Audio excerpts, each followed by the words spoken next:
You know about this directive. Since the university in its infinite wisdom has decided that Wednesday of Thanksgiving week has become a no-class day,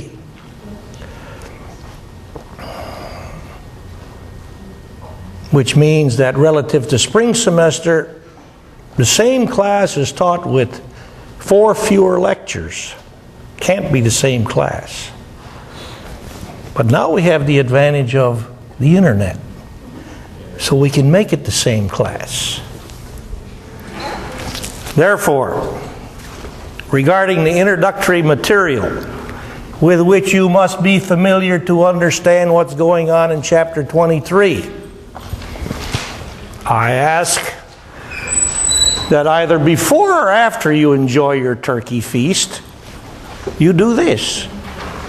Because when we convene next week, Monday, I will be a believer that you have all paid attention to this.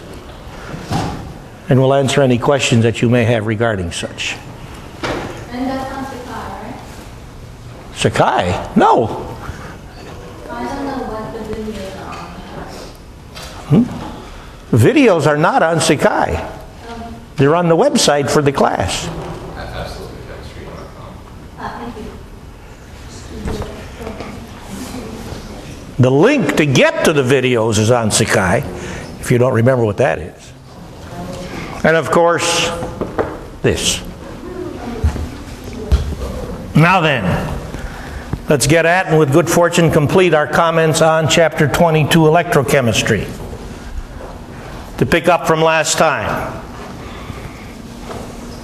Regarding this net cell reaction, which we looked at last time. One of the considerations with which you have to wrestle is, since we ask you to get this by coupling half cells 19 and 39,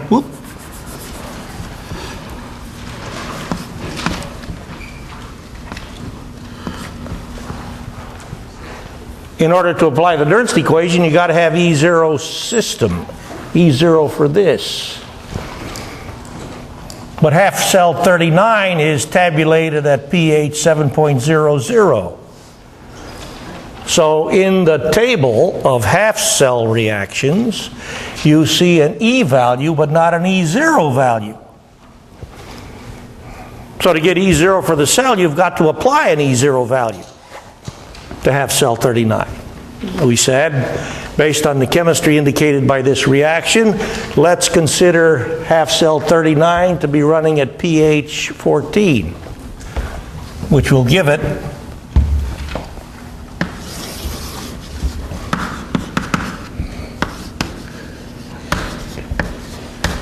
if I've got the numbers for the half cell reactions correctly, an E0 value of 0.40, which is for this half cell system at pH 14. By application of Nernst, we get this. 4 moles of electrons transferred, which, again, follows strictly and exclusively from the net cell reaction. As written, this tells you copper's being oxidized, 2 moles, 0 oxidation state, producing from such 2 moles of copper sulfide. In copper sulfide, the oxidation of copper is +2. But we made 2 moles of copper sulfide. So the total increase in oxidation number is +4. That's in.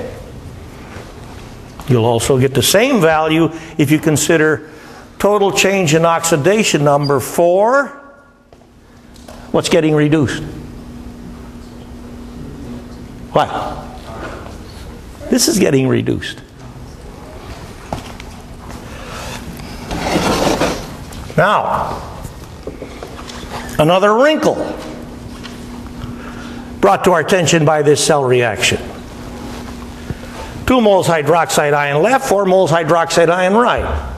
I encourage you, whenever you're dealing with a cell that is to be used to give usable electrical energy, you always have to think about the possible necessity to keep the half-cell systems separated from each other.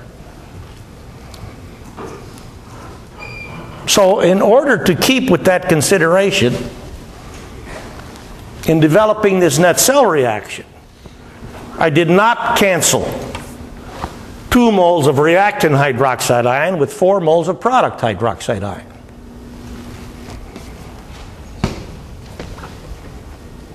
Does that really apply to this system? Number 1, no, because if you've read the question which applies to this system, we have said let's consider operation of this system at the same pH for the half cells. So we could cancel the hydroxide ions and write it as a net 2 moles hydroxide ion product and cancel that. But is it imaginable for this system that we could operate the half cells at different pHs? Yes, it's imaginable, but if we wanted to do that, we would then have to separate the half cell compartments from each other. Otherwise, you'd have one solution and one hydroxide ion concentration. For the chemistry of this system to occur, is it necessary to keep the half-cell systems, the solutions in the half-cell systems separated? What do we notice if we look at this reaction? Copper solid is being oxidized to copper sulfide solid. So the reducer and the oxidation product are not solution species.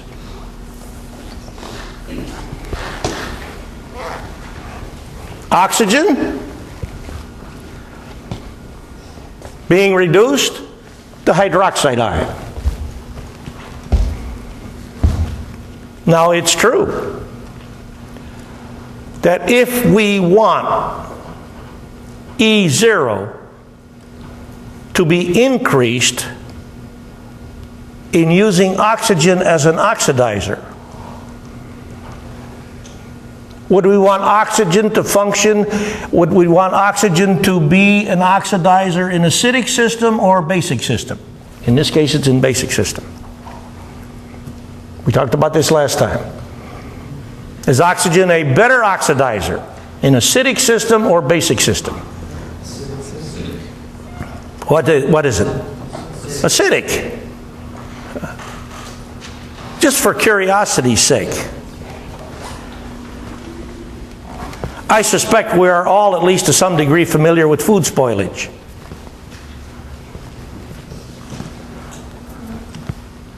Some foods, however, will spoil much more rapidly than other foods. Which foods will spoil much more rapidly? Acidic foods, like spaghetti sauce and such, because it's got tomato base and tomatoes rather acidic, or basic foods?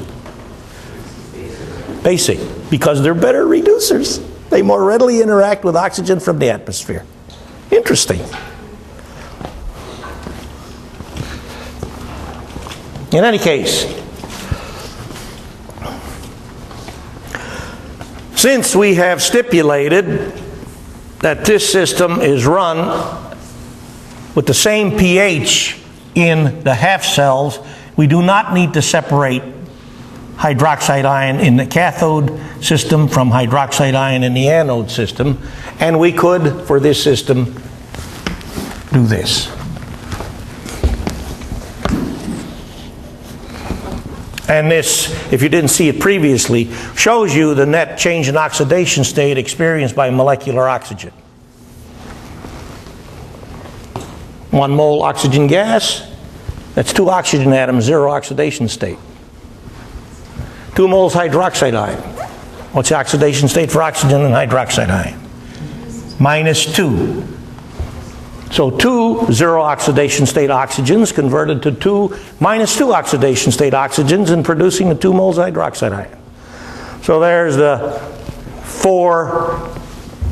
change of 4 in oxidation state, total change in oxidation state of 4, which means 4 moles of electrons consumed by oxygen, as 4 moles of electrons are released by oxidation of 2 moles copper to become 2 moles copper sulfide. So, here's the Nernst equation. This is a reminder to you.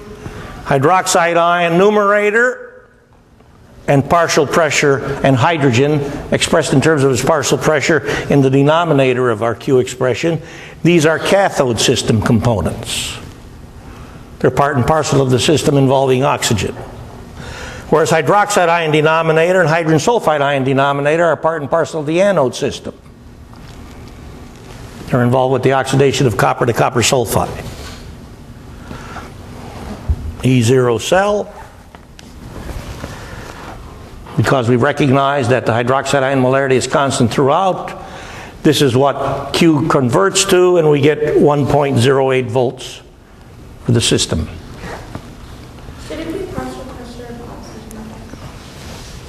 Could I write hydrogen? Oh! Let's fix that. Thank you. Where the hell did I write that in my notes? Let me see.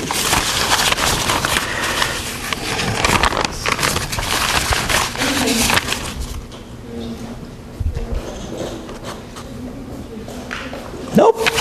I got oxygen there. They had a miraculous nuclear reaction when I went from my notes to the board as oxygen atoms converted to hydrogen atoms. Now then,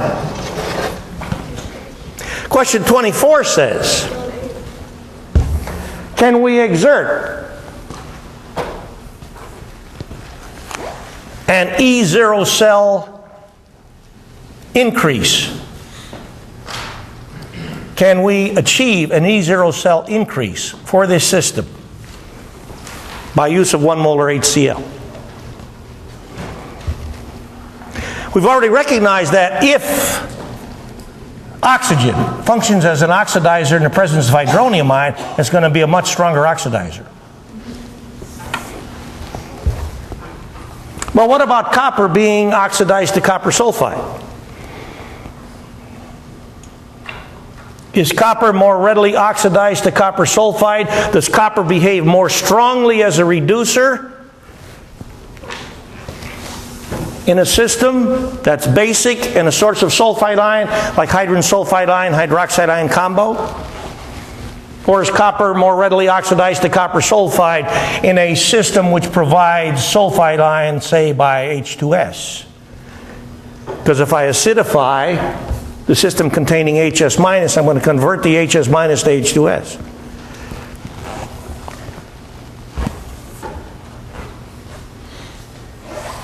If I simply add to this system as it's presently constructed 1 molar HCl, will E0 cell go up or down?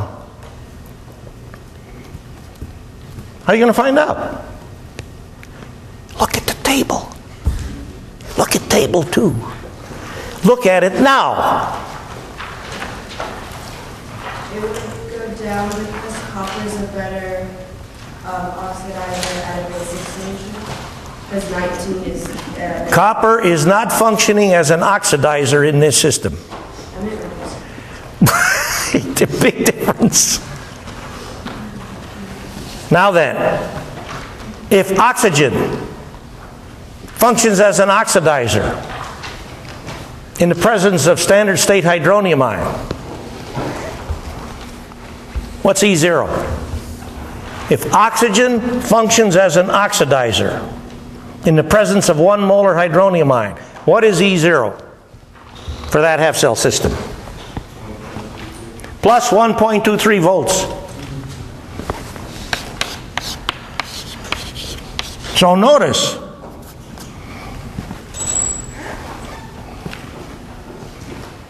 if oxygen is functioning as an oxidizer at pH 14. E0 for that half cell is 0.40 volts. But if we allow oxygen to behave as an oxidizer at standard state hydronium ion, pH 0, then oxygen shows itself to be a much stronger oxidizer because E0 for that half cell system jumps up to plus 1.23 volts. Now copper, being oxidized to copper sulfide.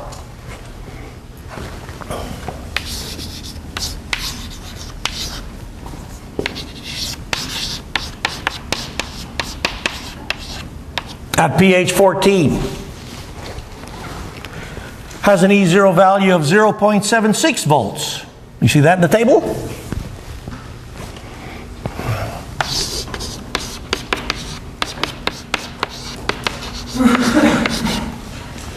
What happens to this E0 value if copper is oxidized to copper sulfide?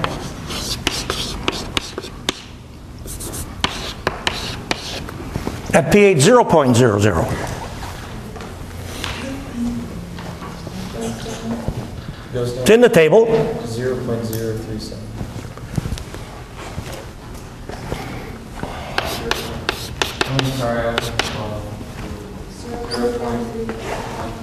You're looking at it. What is it?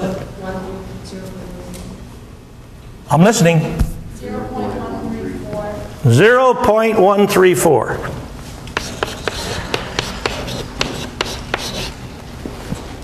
So are we going to win or lose by this treatment? Are we going to win or lose?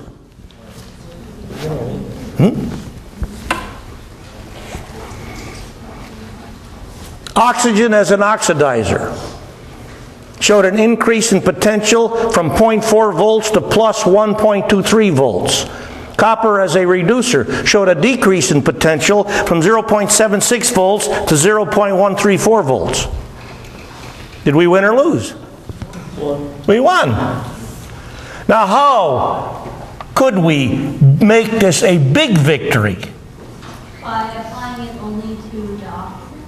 Yeah, which means we'd have to do what to the half cell systems? Separate them, that's right. So really what we're talking about is a lot of the considerations which underlie design of a battery. How do I make my battery work most efficiently? Interesting.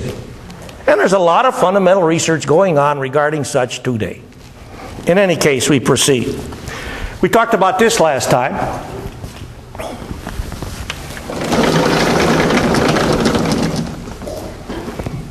And we recognize that 15 and 22 are the half cells which have to be coupled if what we wish to achieve by application of the Nernst equation is calculation of KSP for ferrous hydroxide, iron in the +2 oxidation state. Do you recognize that to answer this question you have to remember how KSP is defined? By the things that How do we write the reaction equation for which if we calculate K, we get KSP? Is it the solid on the left and the component ions on the right, or is it the component ions on the left and the solid on the right? Which way is it? The solid is the reactant on the left. So this tells us when we couple half cells with the intention being to compute a KSP value, are we going to get an E0 which is plus or minus? Plus or minus? We're coupling half cells to allow us, by application of the Nernst equation, to calculate KSP, in this case specifically for that stuff. Will we get an E0 value for the system which is plus or minus? No. Do you know that KSP values are very small? That means the log of a KSP value, since the KSP value is very small, the log of the KSP value is going to be what? Plus or minus? Minus. Right? Because the log of any number smaller than 1 is minus.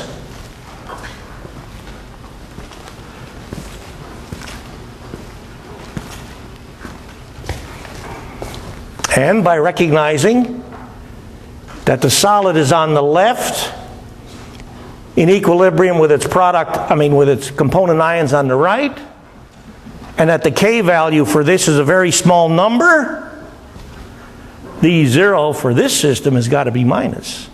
So this is not coupling half reactions. If you want to apply Nernst equation to calculate an equilibrium constant, you have to couple the half reactions so that they generate the reaction which corresponds to the definition of the equilibrium constant. If you want a formation constant, the complex ions on the right, the component ions are the reactants. Solubility product, just like we just talked about. Solids on the left, component ions are on the right, products. And I hope you remember that when you apply Nernst to calculate an equilibrium constant, the value for E cell is always going to be what? 0, because you're at equilibrium. That's where this comes from. So we put in the numbers and do the work. Question 26 is calling your attention to the half reactions which are contained in our half reaction table that do not have an E0 value, but have an E value. We looked at one over here, where we're looking at oxygen functioning as an oxidizer at pH 7, but had to get an E0 value for that system. And since the system shows us that it's being operated in the presence of hydroxide ion and hydrogen sulfide ion basic species, we opted for the E0 value of plus 0.40 volts, which is for oxygen functioning as an oxidizer at pH 14. Could we have done this using the other half cell? With oxygen functioning as an oxidizer at pH 0, for which E0 is plus 1.23 volts? Of course. What you got to do is put in the right values for the component species, the concentrations for the component species.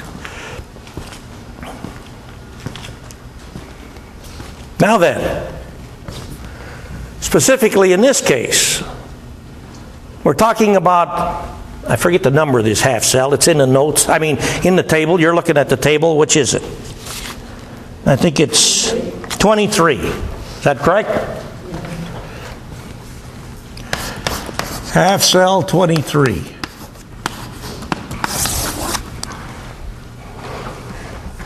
And you see the E value as 0.41 volts. Is that correct? You're looking at it. I'm doing it by memory. E half cell equals 0.41 volts. Where's this come from?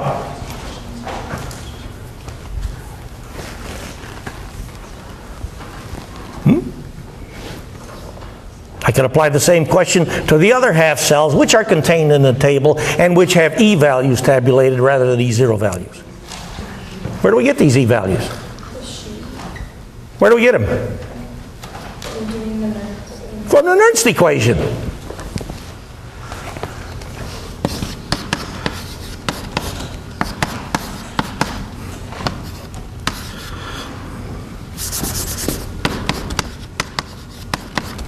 And since this is a half cell, we write the Nernst like this.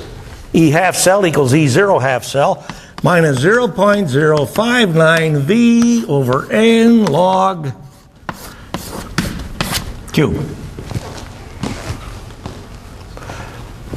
I think when you deal with a half cell, determining the value for N ought to be eminently obvious.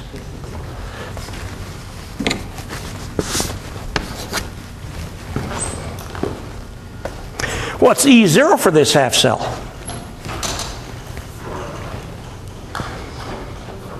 What I'm asking you is, what's the E0 value for this half cell if you consider this half cell operating under what conditions? Standard state. Standard state. Do you recognize this is the standard hydrogen electrode? our reference electrode, which has a defined E0 value of 0. What's Q?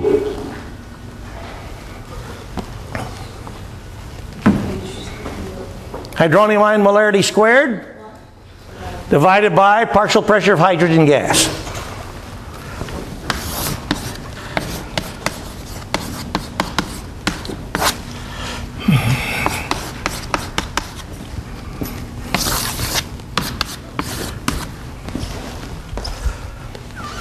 Partial pressure of hydrogen gas, we have to take it as 1 atmosphere, standard state hydrogen gas, unless we're told otherwise.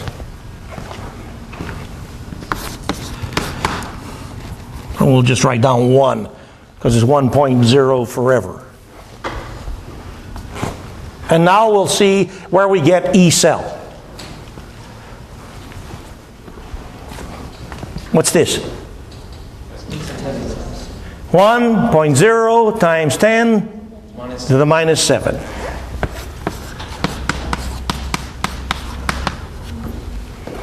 And that squared is 1.0 times 10 to the minus 14. And the log of 10 to the minus 14 is? It's minus 14. Remember, logs are exponents? So minus 14 divided by 2 is minus 7. And when I multiply the minus 7 times this, I get a plus. So here comes the hard part. 7 times 0.06. Do you remember that 7 times 6 is 42? And 0.059 is a little bit smaller than 0.06, isn't it?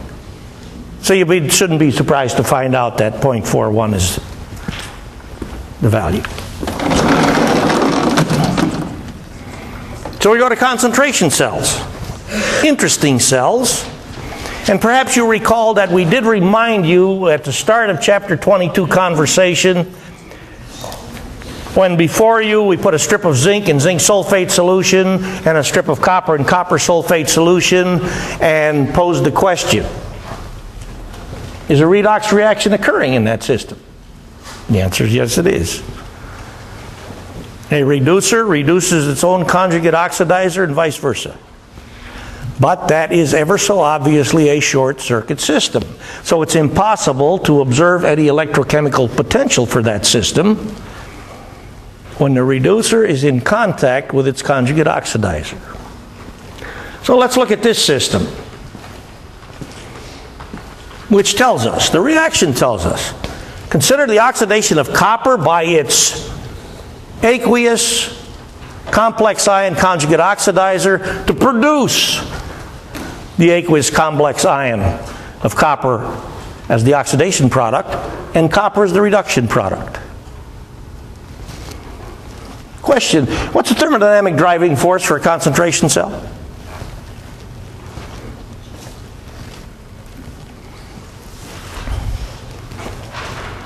Delta G0? Well, regarding delta G0, I'll ask you, what is the E0 value for a concentration cell? 0.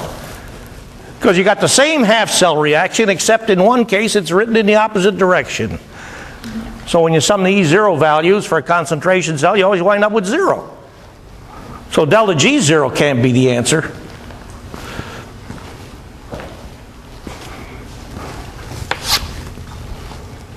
Delta H0? Does it seem reasonable to you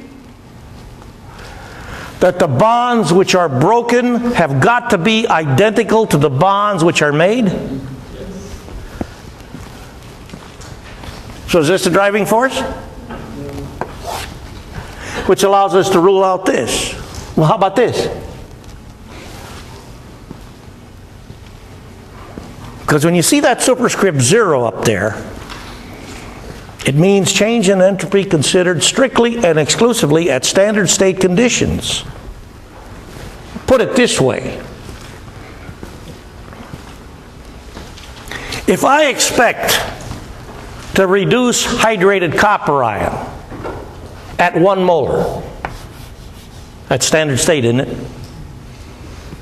In the presence of 1 molar hydrated copper ion, is this going anyplace? Nope. So there's your driving force. Perhaps you can recognize more straightforwardly why change in entropy, not change in standard entropy, is the driving force for a concentration cell, by recognizing that if you take a beaker and pour into the beaker 1 molar copper sulfate solution, 500 milliliters, okay? And then the same beaker, after you've added the 500 milliliters of 1 molar copper sulfate solution, let's add 500 milliliters of 10th molar copper sulfate solution. Let the beaker stand. When we come back a year later, will we still have at the bottom of the beaker 500 milliliters of 1 molar copper ion, and the top 500 milliliters will be 10th molar copper ion? Will we have that? No. What will we have?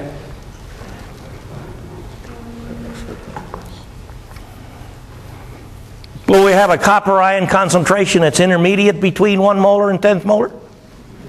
Mm-hmm. You can figure out what the copper ion concentration will be. But what we just talked about is referred to in general by physical chemists as entropy of mixing. Because entropy drives mixing all the time. If entropy had its way, would there be in our universe any pure substances? Not a one. Nothing. So, we're going to look at a system. System we looked at previously, at least rather similarly so. Copper bar sticking in copper sulfate solution, another copper bar sticking in copper sulfate solution, connected by a salt bridge. The bars are connected by a wire.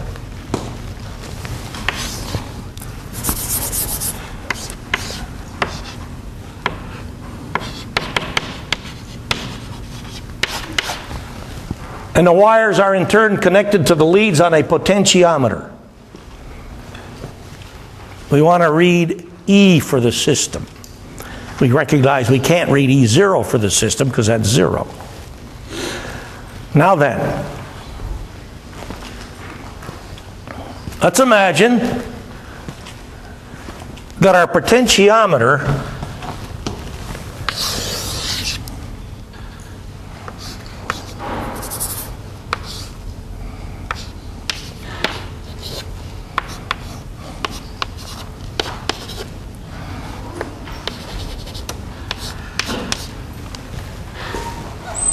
scaled like this: minus 3 volts, minus 2 volts, minus 1 volt, 0, plus 1 volts, plus 2 volts, plus 3 volts.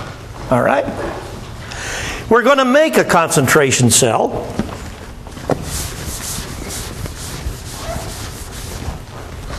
Using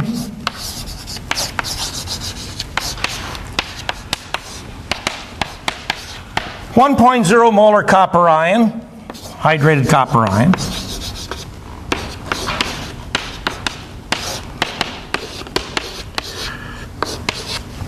and 1,000th molar hydrated copper ion. Here's where you come into play. Beaker on the left.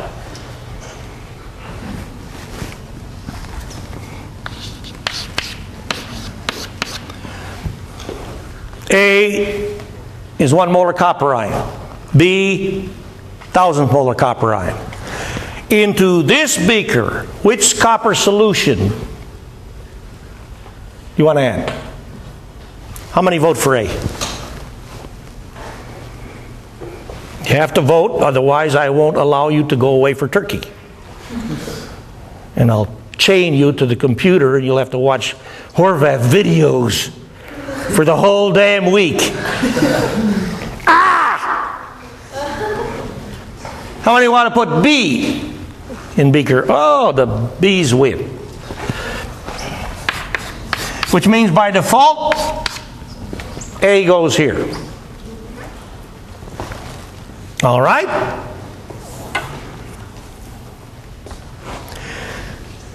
Which way does our potentiometer needle wiggle? Does it go this way and show us a positive value, or this way?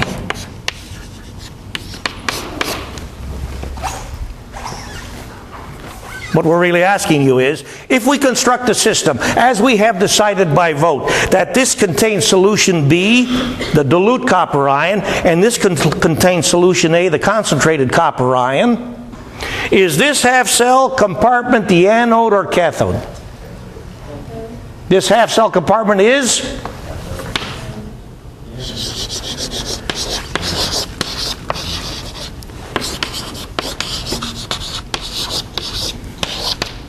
There's the question. Well, let's vote again.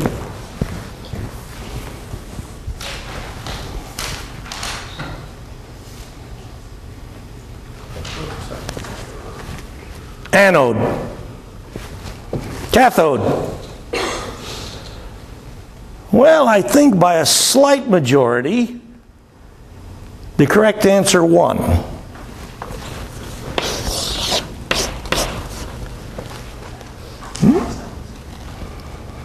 Because we're also asking you, in which of these half cells is copper ion going to be produced as our net cell reaction runs, while in the other half cell, copper ion is going to be oxidized? I mean, produced by oxidation. In which half cell is copper oxidized? In which half cell is copper ion reduced? Do you realize if B is here, which is this, right? If copper ion is reduced in this half cell, if this half cell is the cathode, right? Because the cathode is the half cell in which reduction occurs, then as time passes, this concentration is going to get smaller, while this concentration gets larger. Do you really think it'll work like that? No. So, this is the anode, this is the cathode, provided this half cell contains the less concentrated copper ion. That's the way a concentration cell works. Now then, there's one remaining issue. Well, two remaining issues.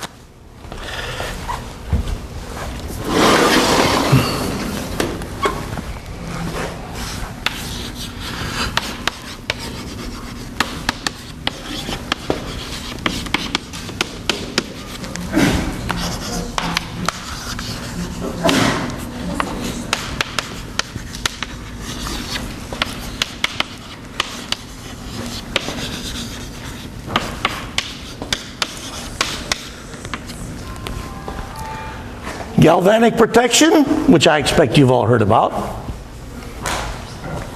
and derivation of E0 for a new half cell. Galvanic protection. To my knowledge, the structural metal which is most commonly protected in this fashion is iron. Iron is cheap because it's so abundant in Earth's crust. Not base metal iron, you have to get oxides of iron and reduce it to iron. And strong. The trouble is, when iron is oxidized, in the presence of moist air, for example, oxygen,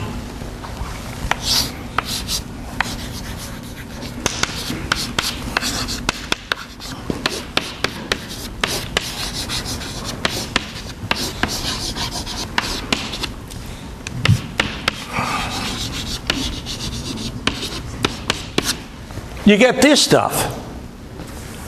How many of you in laboratory are approaching assignment 10? How many of you in laboratory, even though you may not yet be there, expect to do assignment 10? I mean, whatever you do in assignment 10 successfully adds points, your accumulated points. And as the syllabus tells you, Once you got 900 points in the bag or more, you've made an A. Yet 46 students, even though they went through the same practice in 45 laboratory, 46 lab students, I'm sure will, because they do this every term, come and say to me, I've got over 900 points. Do I have to take the final? What do you think my answer is? No. My answer is you're damn right.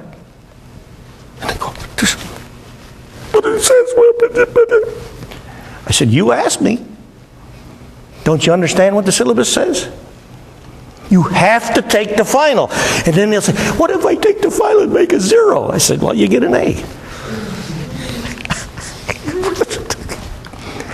You have to. What kind of question is this? The syllabus says if you got 900 or more, you made an A. So why is this student coming and asking me this question? I mean, what the hell does the syllabus say?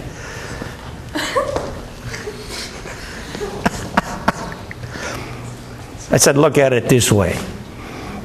It'll be an added blessing to your educational enrichment by taking the final. Do you understand that you don't have to take any exam? None. You can register for any course you want, provided the university hasn't pitched you out, and take no exams. You will, of course, accumulate grades of 0, and if that's what you want to do, you just did it. It's the easiest thing in the world to do. Achieve nothing. It's easy to do. The students say, do I have to do this? Hell no. Do you have to breathe? Hell no. I mean, you know, if you're tired of this existence, quit breathing. I'm serious. You got to understand what these statements mean.